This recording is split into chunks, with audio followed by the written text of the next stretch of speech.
Terima kasih yang sudah menonton dari awal hingga akhir dalam proses pengerjaan di mobil Toyota Veloz 2025, mobil baru turun dari dealer, dan mobil ini langsung dipasang peredam dengan menggunakan peredam VTEC, peredam panas dan peredam suara. Jadi pemiliknya ini mengeluhkan mobilnya ini sangat berisik dan cempreng, tidak bikin nyaman di dalam mobil saat berkendara. Jadi kita pasang dengan menggunakan peredam VTEC. Jadi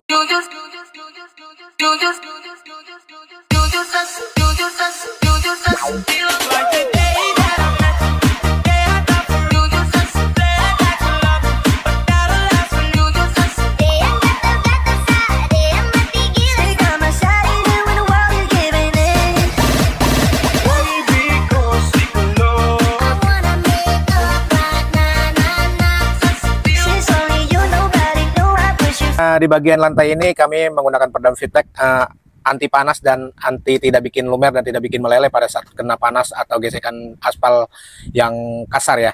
Jadi kita pasang dengan menggunakan peredam VTEC. Bagi teman-teman yang mau pasang peredam, silakan hubungi nomor saya akan berikan estimasi harga dan saya akan jelaskan secara rinci ya bagian mana yang harus dipasang dan bagian mana yang perlu dipasang.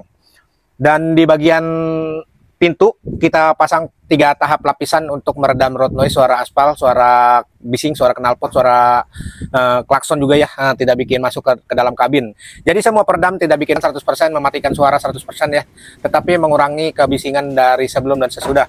Dari sebelum pasang kemungkinan 80 sampai 85 dB meter, dan setelah kita pasang berkurang 30% ya menjadi 50 dB meter ya. Jadi cukup signifikan ya bagi teman-teman. Itu pun kalau mau pasang peredam dengan peredam yang full body. Jadi jangan berharap mau pasang bagian spakbor pintu tetapi tidak pasang full body di bagian lantai. Jangan harap ya, nanti ujung-ujungnya komplain dan ujung-ujungnya kecewa. Jadi banyak beberapa konsumen yang merasa, kok saya udah pasang peredam pintu, kok saya udah pasang peredam spakbor, kok masih sama aja ya. Lucu, jadi sangat lucu sekali.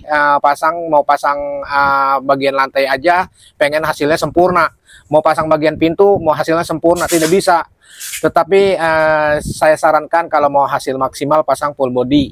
Dan jika teman-teman yang punya mobil yang ada panoramic sunroof, itu susah juga ya kalau kita pasang, karena di bagian panoramic sunroof itu ada karet yang kemungkinan yang kalau misalkan ada masih ada suara sedikit seperti knalpot racing atau klakson, itu sangat masih terdengar ya, tetapi tidak parah ya, karena harus diakui ya kalau misalkan ada panoramic sunroof itu biasanya itu ada kebocoran di bagian karet yang perlu diganti ya. Tetapi secara peredaman itu sebenarnya sudah cukup bagus ya, sudah cukup signifikan. Tetapi karena kemungkinan kalau mobil baru mungkin cukup nyaman ya, harusnya sudah oke.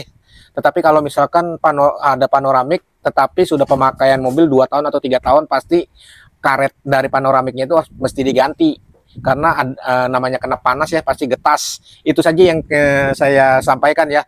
Bila kata-kata yang tidak berkenan saya mohon maaf, dan jika teman-teman yang mau pasang peredam, saya berikan yang terbaik dan kami kerjakan secara totalitas dan secara jujur dan amanah dan apa adanya. Sekian dan terima kasih. Jika teman-teman yang suka dengan video ini, jangan lupa like, subscribe dan komen video saya. Jangan lupa untuk follow juga di Instagram, TikTok dan Facebook kami agar selalu senantiasa dalam membuat video-video selanjutnya.